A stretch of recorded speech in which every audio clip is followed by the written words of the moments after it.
মানে বুঝে না একটু খাওয়ান না মানে বুঝলাম কি উপলক্ষে খাওয়া শুনে কি অবস্থা ভাই? ভালো আছেন? বাদল হ্যাঁ কেমন আছো তুমি? এই তো ভালো আছি। কোথায় গেছিলেন? এই লালবাগে গেছিলাম, ওটা চা খেতে গেছিলাম আর কি। ভাই একা একা যাচ্ছেন? এই যাই আর কি কি করে দিনকাল ভালো যাচ্ছে আপনার? হ্যাঁ সব মিলে ভালো। তোমার কি খবর? আমারও ভাই ভালো যাচ্ছে। আচ্ছা আচ্ছা।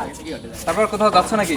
যাচ্ছি একটু এই যে লালবাগের দিকে যাচ্ছে আজকে। লালবাগে? দিন ওটাই ঘুরে ফিরে আসি। ঠিক আছে যাও, হ্যাঁ দেখা হবে পরে। আচ্ছা।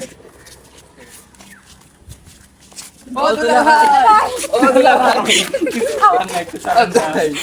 ভাই, ও দুলা ভাই, মানে বুঝে না একটু খাওয়ান না মানে বুঝলাম কি উপলক্ষে খাওয়া শুনে মানে শালাশালি কি খাওয়ানো লাগে না উপলক্ষ লাগে। আমি বলতেছি সমস্যা নাই, আমি এরপরে খাওয়াবো। এরপরে ও দুলা ভাই আজকে